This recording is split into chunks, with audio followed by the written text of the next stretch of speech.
société de la donnée, l'économie de la donnée, qui est le ressort du numérique, la matière première du numérique, le chemin de fer c'était le charbon, le numérique c'est la donnée.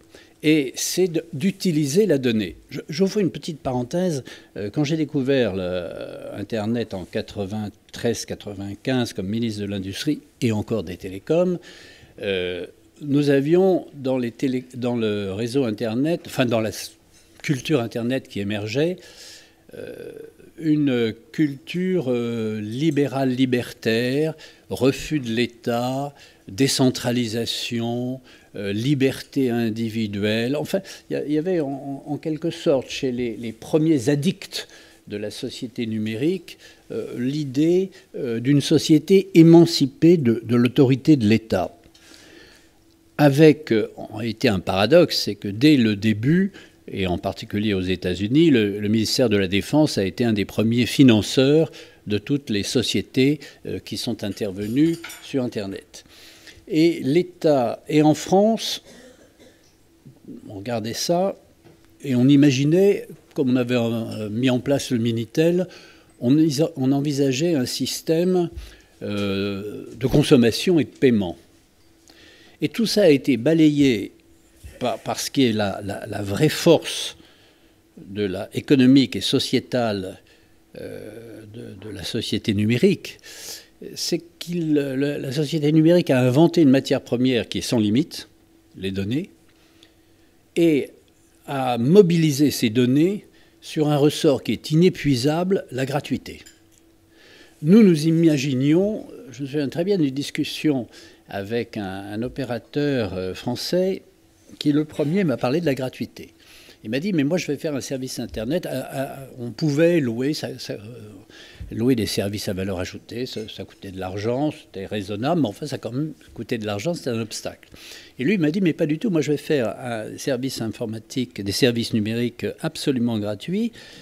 Et je lui ai dit, mais tu vas gagner comment ton argent? Il m'a dit, par la pub, parce que je vais faire une place de village, et tous les gens vont défiler sur ma place de village, ils vont tous regarder mes vitrines, et donc je vais vendre de la vitrine puisque j'ai une place de village. Donc, et la place de village étant absolument sans limite, géographiquement et mathématiquement, massivement, c'est lui qui avait raison. Il se trouve qu'à titre personnel, il ne l'a pas fait, il s'est consacré à une autre activité, mais très, très honorable, mais c'était lui qui avait raison.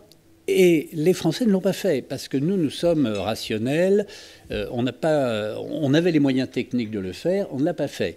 Les grands succès du numérique sont fondés sur la tentation permanente de la gratuité. Et je dois dire que j'y succombe comme tout le monde. Je suis en train de regarder mon Wikipédia pour pouvoir retrouver la date d'une bataille de Napoléon ou pour retrouver l'étiquette politique de quelqu'un qui s'exprime au moment où il le fait. Donc ça c'est formidable, c'est gratuit, mais ce n'est pas gratuit du tout parce qu'à partir du moment où il y a un service, il faut bien que quelqu'un paye et celui qui paye, c'est celui qui achète les données que vous avez produites en consultant. Alors toutes les données n'ont pas d'intérêt, mais il y en a quand même de plus en plus et quand vous avez massivement une collecte de données, vous pouvez leur apporter, les utiliser pour dégager de la valeur ajoutée. Si vous avez un peu de données, ça ne sert à rien. Si vous avez le maximum de données, avec les outils d'analyse, là, vous pouvez en sortir quelque chose, en valoriser pour vous ou pour vos clients. En général, c'est une collecte pour créer des produits. Le véhicule autonome. On ne parle que du véhicule autonome. Mais qui va profiter du véhicule autonome? Les utilisateurs de données. Et pour le véhicule autonome, il y a d'abord un véhicule, donc ça on sait ce que c'est, ça existe depuis plus d'un siècle, et ça marche bien, et tout le monde est content. À partir du moment où on veut qu'il soit autonome, vous avez deux gagnants. Ceux qui vendent les technologies de l'autonomie, et puis ceux qui vont utiliser les données issues des technologies de l'autonomie du véhicule. Alors ça peut être d'ailleurs le ministère de l'Intérieur pour coller des contraventions pour excès de vitesse, parce que là il peut ficher tout le monde, mais ça peut être aussi toutes sortes d'utilisations. Donc nous avons cette crainte de société explique, vous savez il y a une mauvaise histoire qu'on raconte, mais je la trouve très injuste. On dit en général les Américains en matière de numérique, les Américains inventent, les Chinois copient, et les Européens régulent. Et à force de réguler, évidemment, on ne prend pas beaucoup d'initiatives, et comme on ne copie pas beaucoup, on ne peut pas rattraper les premiers.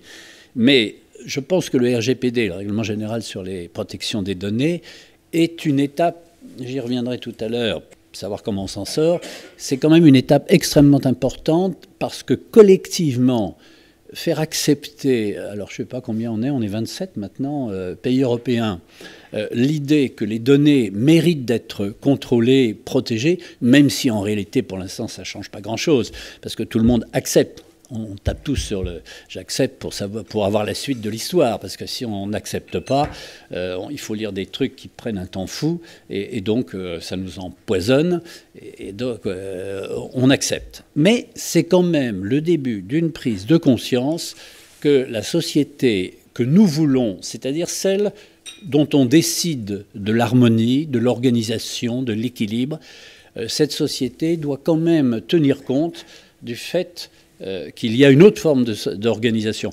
J'ai parlé du véhicule autonome, mais comme homme politique, moi j'ai participé à des dizaines de colloques sur la mobilité urbaine, la mobilité douce, que faire.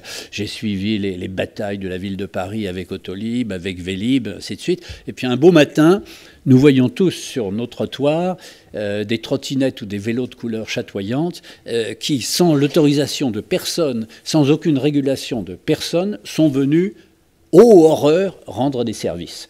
Mais pourquoi peuvent-ils le faire? Parce que sur tout le monde avec son iPhone, les systèmes, les applications permettent de débloquer à distance, permettent de repérer à distance, permettent pour le gestionnaire de suivre ses véhicules et sans avoir coûté un sou aux contribuables parisiens, ce qui n'est pas le cas d'Autolib ou de Vélib, sans avoir coûté un sou aux contribuables parisiens, permet d'apporter une vraie réponse en termes de mobilité immédiate.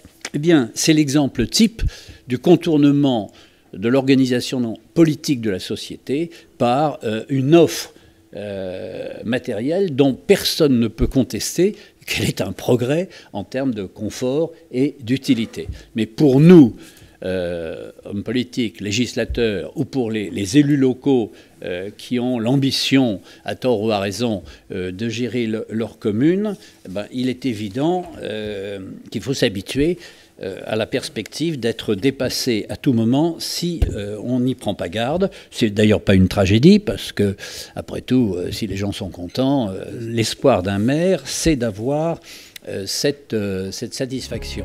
La France est une puissance moyenne. Le jour où Giscard a dit ça, il s'est fait taper sur les doigts. Comment la France de Louis XIV et de Napoléon Ier et du général de Gaulle était une puissance moyenne? Oui. 1% de la population mondiale, 4% de la richesse mondiale, sans doute. C'est formidable, d'ailleurs. 1% du territoire émergé utilisable. Tout ça, c'est des atouts formidables, mais c'est moyen quand même. On n'est pas les premiers au monde, ça, c'est sûr. En revanche, on est bon.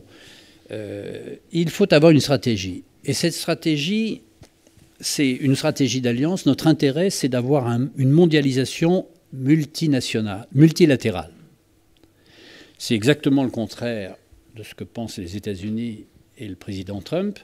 Mais nous, notre bataille politique et l'utilité de l'Europe, c'est de faire poids pour que, alors là, je reviens sur l'espace européen, 500 millions d'Européens, essayent d'imposer l'idée qu'un certain nombre de décisions, y compris dans la technologie nouvelle, y compris dans le numérique, soient multilatérales.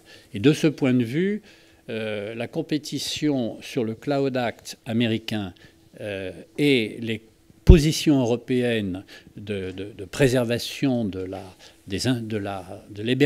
sécurité de l'hébergement des données sont effectivement intéressantes, seules. Et les États-Unis refusent de discuter avec l'Europe.